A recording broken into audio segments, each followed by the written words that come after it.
Are you ready for some great meal ideas? Well, come along with me while we go through this week's What's for Dinner. Great, easy, simple recipes for weeknight Hello, family and meals. friends. I'm Susan, and welcome to my home. Hey, everybody, and welcome back. If this is your first time joining in, my name's Susan, and welcome. I tell you what, I am ready for a good steak or a good steak kebab. Tonight we're going to be making a steak kebab on, of course, the indoor grill, as all things. Y'all know I love it.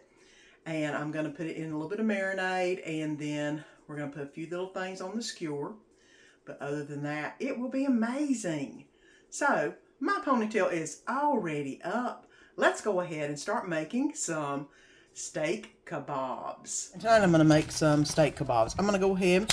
I've defrosted this beef chuck steak. And, of course, $3. You know me. I love the discounted meat. I'm going to go ahead and put it into a Ziploc bag with some Dales to let this be marinating for a little bit. And then I will cut it up into pieces and put it on the skewers to put on the grill. Now, y'all know I love my Dales. That's what I always marinate all my steaks in specifically. You can do it on any meat. It tastes great on any meat, but it tastes extremely good on steak. I just basically put it in the bag, put a little marinade on it. You want it to marinate for at least an hour is good. No more than 2 hours. If you marinate it for more than 2 hours, it tastes just like Dale's and doesn't taste a whole lot like a steak. Because I've marinated overnight before and it was way too much. So, around an hour, 30 minutes, even 30 minutes will make you an awesome tasting steak. And this is thin enough I could do it for 30 minutes and put it on skewers and it'd be awesome. But let me go ahead and leave this here on the counter. It's still cold. That way it'll absorb the marinade as it gets to room temperature. And then we'll be ready to put them on skewers and put them in the indoor grill. Okay, let me go ahead and add these skewers into the grill.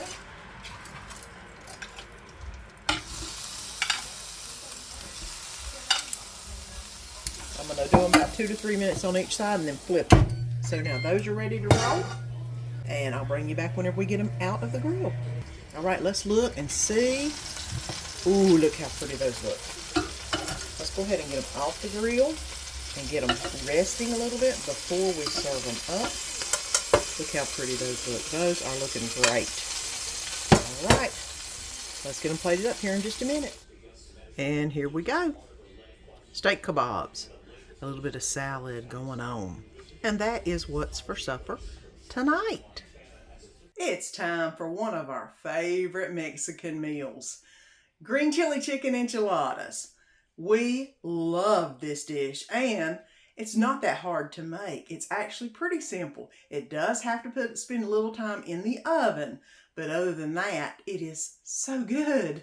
So come on along with me. Let's make us some green chili chicken enchiladas. And let's get to making some green chili chicken enchiladas. I have got the flour tortillas, the large size. Of course, some Fiesta blend cheese. I have got a rotisserie chicken to make my life easier tonight. Some cream cheese. Some diced green chilies. Some green chili enchilada sauce, which is my favorite. And to go along with it, I'm just going to make some Mexican corn. So, I do need some sour cream with this, and I believe that is the only other thing that I may need is a little sour cream. So, let's get to making some green chili chicken enchiladas. And I've got the chicken already pulled off of the rotisserie chicken and shredded up just a little bit. I'm going to go ahead and add the 1 can of green chilies in. I am going to add just about 1/4 of the green chili enchilada sauce. Enough to get it kind of moistened up on the bottom. I am going to add the whole block, 8 ounces, of cream cheese. I didn't have a chance to let it soften up, so you know what I do. I pull it all around and get it into the pan. And there's the last one. Now I'm going to go ahead and let this mix up just a little bit as it's melting down. And you can see it starting to steam just a little bit. I am going to add in basically what would be considered 2 tablespoons of sour cream. 1, 2. That might be a little more than 2, but you know it's always good. So that ain't gonna matter. And go ahead and stir this in. This is how simple this is, guys. I mean, it's not like I add onions or anything else, but you can. But it is so good like it is. I never do. And you know, that's rare for me because I am a Vidalia onion lover when it comes to cooking. So what I'm going to do is turn this down just a little bit and cover it up and let this steam for about 5 minutes, and everything should be melted. So I'll bring you back whenever we come back in a minute. And here is what it looks like after it's all melted. It's been more like 10 minutes than 5. It rang at 5, and I'm going to go ahead and put a little bit of cheese in it. Not a lot, just a little bit. So it can mix in with it. Because you know cheese is good. And we like cheese. Now, it's got lots of cheese. It's got cream cheese, it's got a little sour cream, and it's got some regular cheese in it. So now it is awesome.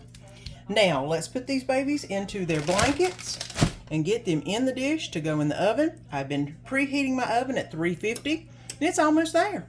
So let's get them wrapped and ready to go. And I have got the extra large tortilla shell. You can do these smaller tortillas, it does not matter. I know enchiladas are long and everything. I kind of make mine like a burrito. I just always have. So I put a little bit in the middle. Actually, a good bit in the middle because that's going to be awesome goodness. I do like I normally do, and that's roll the sides up, roll this way, and roll this way, and then this will go on the plate like this. Now I am going to get the baking dish and put a layer of this green enchilada sauce in the bottom of it, just because it makes, well, it makes it where it won't stick in the bottom, for one thing, and it's so good.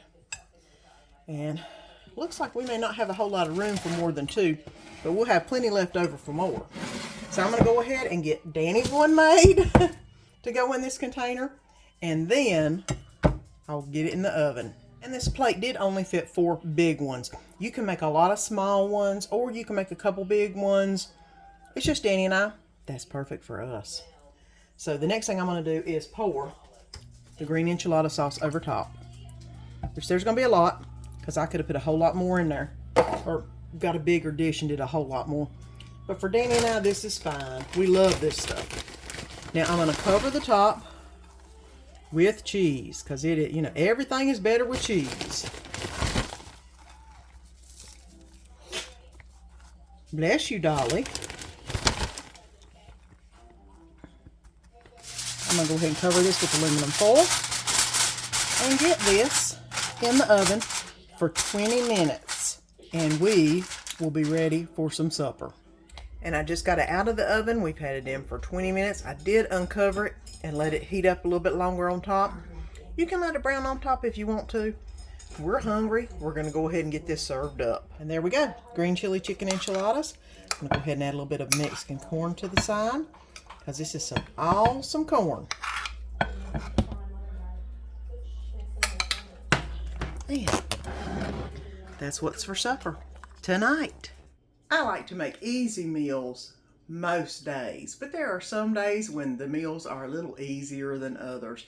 Tonight I'm going to be making some easy chili. I tell you, just a few ingredients and you can make an amazing pot of chili. Make whatever else you want with it: cornbread, bread of any sort, crackers, taco chips, whatever you want to put, and it is so good. So let's go ahead and start some of the easiest chili you'll ever make, and it is amazing. So we're going to be making some easy chili tonight. That is going to be some Bush's chili beans. They're medium. That's what I like. You can get the spicier or the non-spicy version if you want. We like medium. Some diced tomatoes. Some McCormick's chili powder, original. The hot to me is too hot, and I like spicy stuff, so I think the original has better flavor. So we use this. Some onions, and a pound of hamburger meat I'm going to brown up. So let's go ahead and get started on the meat. Get that browned up and drained, and I will bring you back. And I've already got the hamburger meat completely browned up, and I'm going to add, and drained, excuse me. And I'm going to add some onion into this. Although it doesn't call for it in the recipe, y'all know we love onion. That ain't a problem. Go ahead and kind of separate it up just a little bit. Now I'm going to put in 1 can of the chili beans.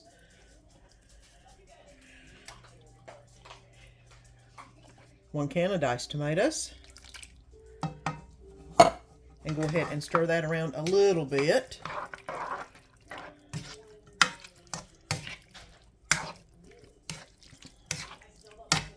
And then I'm going to add the 1 packet of McCormick chili spice. You add the whole packet. And now stir that around. And that's got some good smelling spices in it, let me tell you what. I'm going to turn this on low and let this cook for about 20 minutes, and then we'll be ready to eat. And it's been 20 minutes, and here is the chili. And I'm going to go ahead and dip some out in my chili bowl to give to Danny.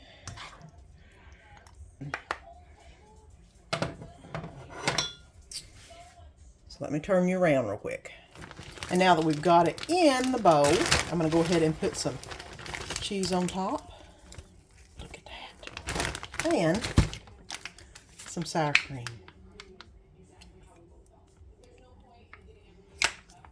And there we go. Easy chili. Quick, easy, simple, and so filling, especially whenever you've had a hard day at work and you want to make something that's quick and easy. Do you like Italian? Well, we like Italian. And tonight I'm going to make an easy Italian meal. Easy Stromboli. We've made it before and we loved it. Mandy in the Makings version is the best. I've done it 2 different ways, and that one is the one that absolutely tastes the best. So let's get to rolling some dough and making a easy Stromboli. Okay, and it's time to start some easy Stromboli. You're going to need some mixed garlic, an egg. This is 3 tablespoons of butter melted, some garlic powder, Parmesan cheese, some traditional spaghetti sauce or marinara if you have it. I've got some mozzarella cheese, some pepperoni, some salami, and some ham, and of course our dough and the rolling pin. So let's get going. I've got the oven preheating to 375, and I've got my pan ready to put it on whenever I get done. I'm going to go ahead and lightly flour the surface before I get the dough on it, and spread the flour out just a little bit so I get everything. This parchment paper should make it easy to roll, I hope.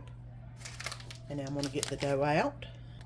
And the easiest way to get the dough out is turn the bag inside out, and then you're going to have the dough hanging on the outside of the bag. I don't know if you can see it. And then just basically pull it from the outside of the bag, and it pulls right off.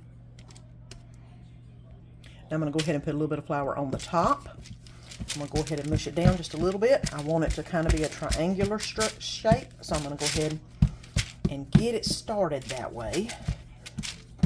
And then put some flour on my rolling pin, and then start rolling it out. Okay, and this is about as close to a 12 by 14 as I'm going to get. If you get the pre-made pizza dough, it makes it a lot easier. It's already in a rectangular shape. I put 1 tablespoon of the melted butter in a cup, and I put the garlic, which is 2 teaspoons of garlic in here. And I'm going to go ahead and mix that up, and then cover the top of the dough with the butter garlic mixture. I'm going to sprinkle a little bit of the mozzarella on. Instead of about half a cup, I'm just going to sprinkle some mozz on. Next thing I'm going to do is the ham. And this is Black Forest ham. And it calls for 12 thin slices of ham. Well, mine is not quite that big. So I'm just going to use a couple thin slices. Because, yeah, I don't know why this pizza dough didn't roll out any bigger, but it didn't. And that's okay. It's just us 2, so I don't need a huge one. Okay, some mozz on top. Now I'm going to do the salami.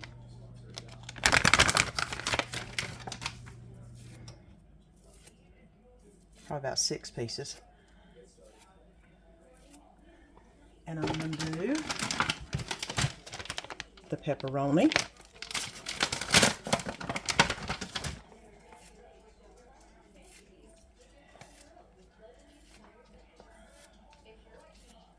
Okay, and then I'm gonna put some more cheese on top of the pepperoni. Okay. And I have beat the 1 egg in a cup, and I am basically going to use this to cover the edges, the one long edge and the 2 shorter edges. There we go. Okay, the next thing I'm going to do is roll the Stromboli. And I'm going to try to start right here. I need to get behind it. Now, one thing about it being on a parchment that's good is I can move it around to wherever I need it to be. Can you see it? Yeah, let's get it right there. And I'm basically going to roll.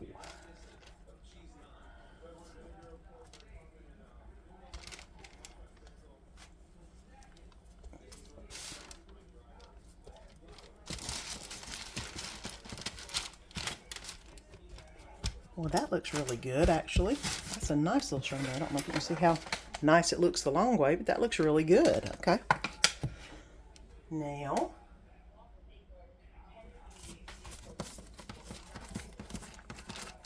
and I'm going to just tuck the sides under. See how I'm basically pinching them? That way they'll seal. And the sides right here, I'm going to tuck. I don't know if you can see what I'm doing. Tuck the sides under. And now that's ready to go. Now the easy part about the parchment paper is you can just pick it up and transfer it to the baking dish. Now I am going to combine 1/4 teaspoon of garlic powder in with the 2 tablespoons of butter I have left, and 2 tablespoons of Parmesan. And I'm going to mix it up. It calls for parsley. I don't have any, but that's okay. And it says brush the top of the Stromboli. Okay. It's pretty thick, but that's okay. All right. On the top of Stromboli, about every 2 inches, like this. About every 2 inches.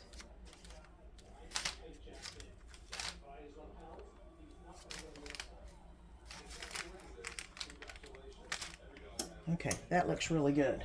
And now this is going to go in the oven for 25 to 30 minutes on 350. I don't know if you can see it, but it looks really good so far. So let's get it in the oven and let it get cooking, and we'll see what we got when it comes out. And I kept it in for about 25 minutes, and look how beautiful this looks. Okay, let's cut into it. Let me see. Is it hot? I can't lift it up.